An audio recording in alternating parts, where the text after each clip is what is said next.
Hello, everybody. Hi, everybody. Thank you for joining me for today's and this week's Tuesday tip at 2. Listen here.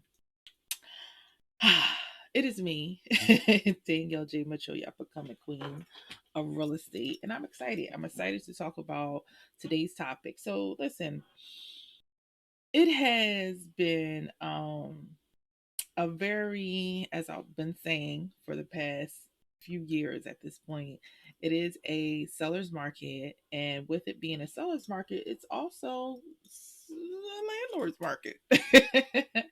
um, Due to the demand for homes, there's also a demand on rentals. And I am a firm advocate in buying and being an owner, a homeowner, owning property, but I cannot escape the fact. And I always, people who come to me for rentals, I do more buying and selling than I do rentals, but I do them.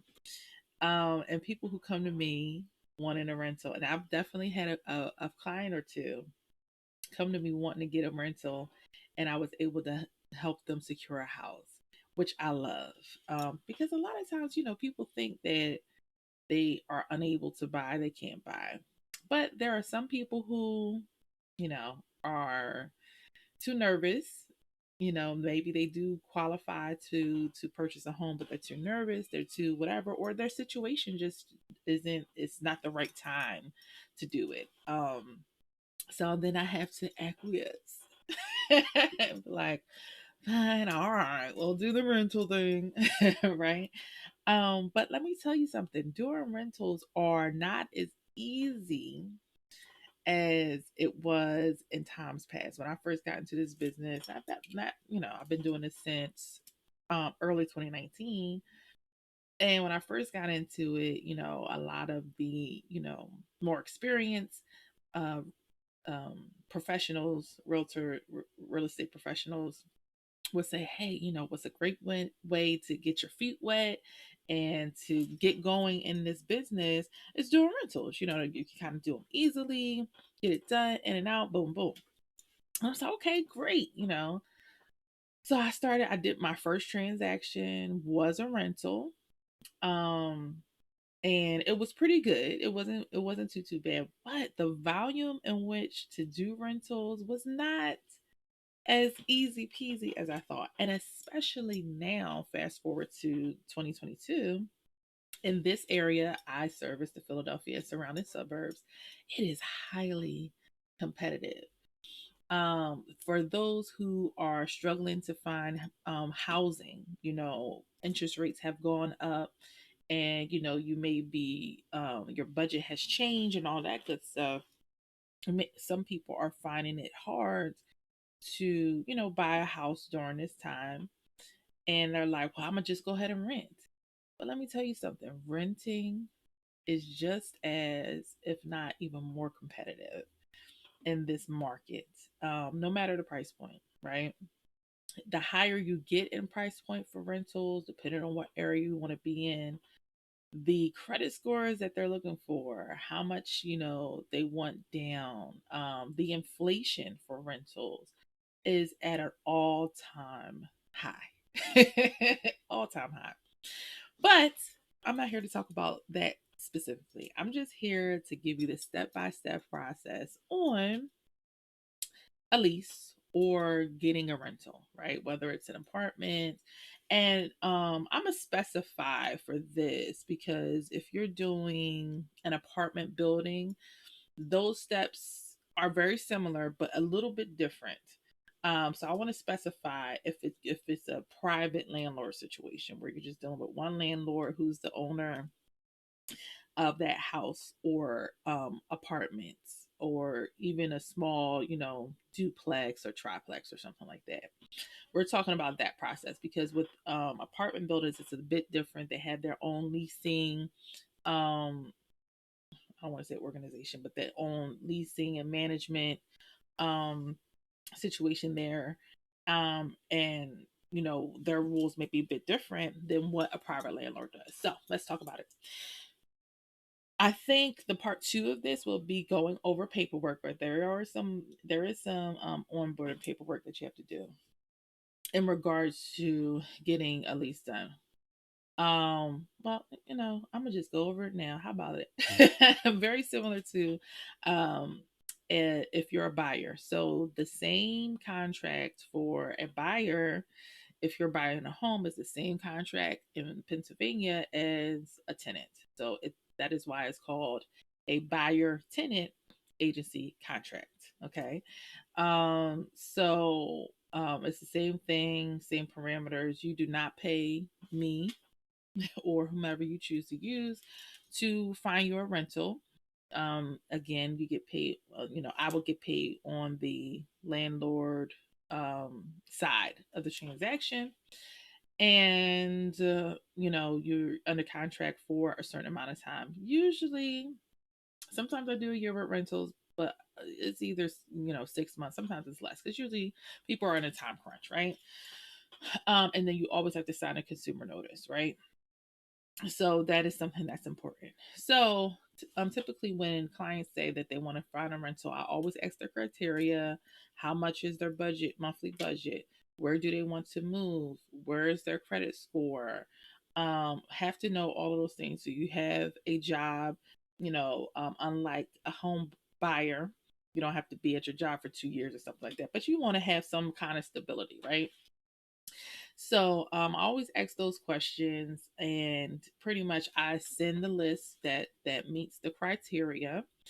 And once you're sent a list, of course you get to choose, the rentals, right?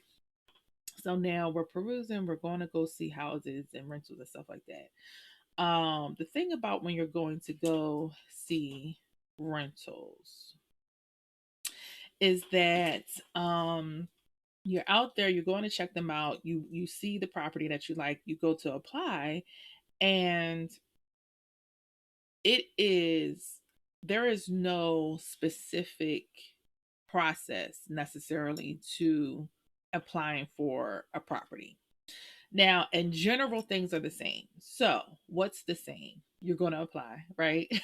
But depending on um the landlord and what that landlord and that agent, rental listing agent, agreed upon, these are, I'm gonna just give you some scenarios and how the application process might go. One of the scenarios is you may use what our standard rental application for a realtor association is, right? They call it the PAR rental application. It's something that we have, a document we have access to like all other documents. And, they may have you fill that out on top of sending a link for a rental a background check as well as a credit check. Okay. And so that may happen. You may not have to sign that rental application and you're just doing the link. And the link will have kind of that application in there, as well as the credit, as well as the background check. Okay. So those are the typical things that might happen. Some landlords or rental listing agents may allow you to submit your own credit and background check. So as a real estate agent, I do have the capability of getting that and already having it ready for when we're going to look at rental, so your credit's not being pulled on a consistent basis, right? Some landlords allow that as well, right? I'm a firm believer in, I want to apply for a rental that I'm pretty strong and sure that you have a shot to get, rather than just apply, and your credit continues to get ahead.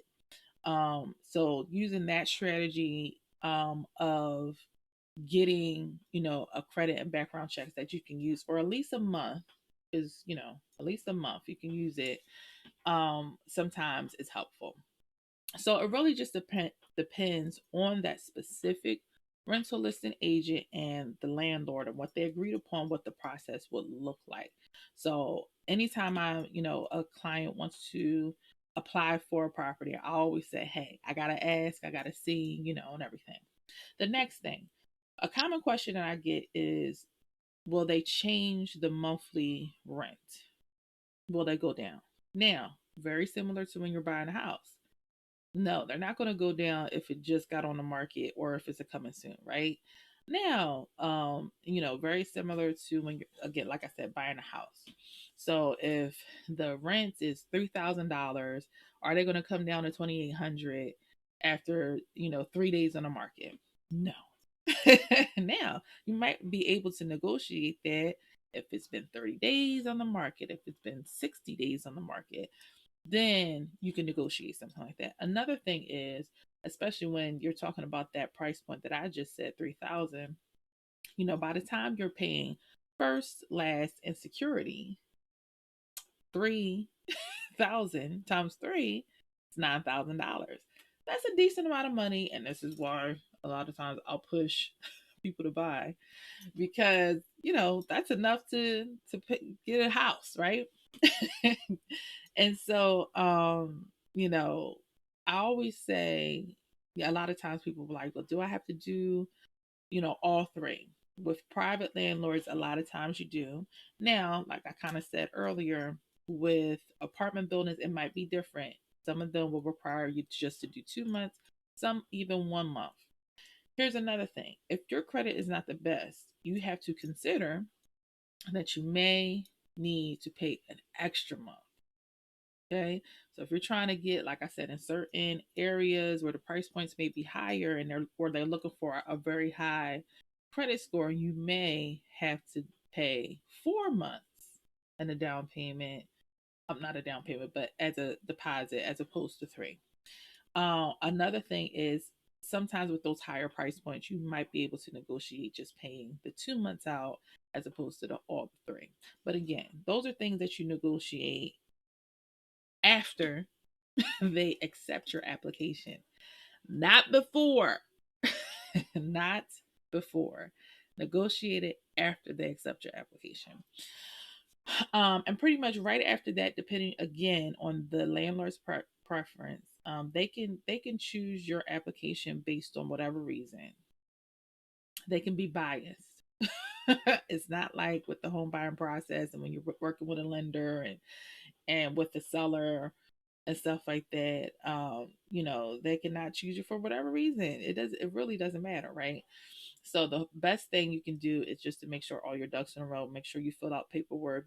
Make sure you fill out the application, whether electronic or otherwise, correctly. Once your application is received, then you kind of choose what date you can move in. Make sure that you coordinate to be sure that the apartment or the home is ready. And then sometimes, they may ask for the first month up front, like as a down payment to hold it, and then the rest at the signing of the lease. So it really just depends. All right. So I think those are all the tidbits I wanted to add as far as a rental. So that's pretty much the process.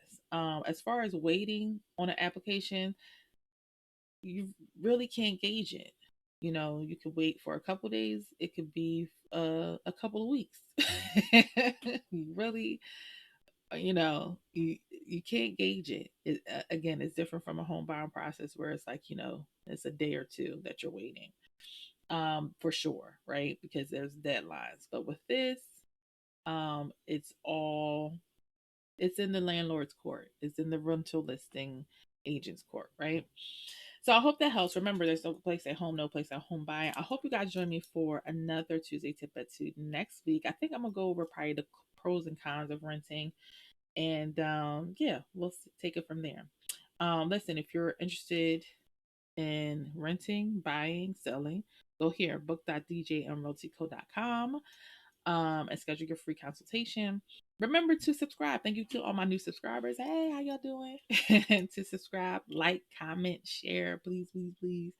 And hope to talk to you next time. Thanks. Bye.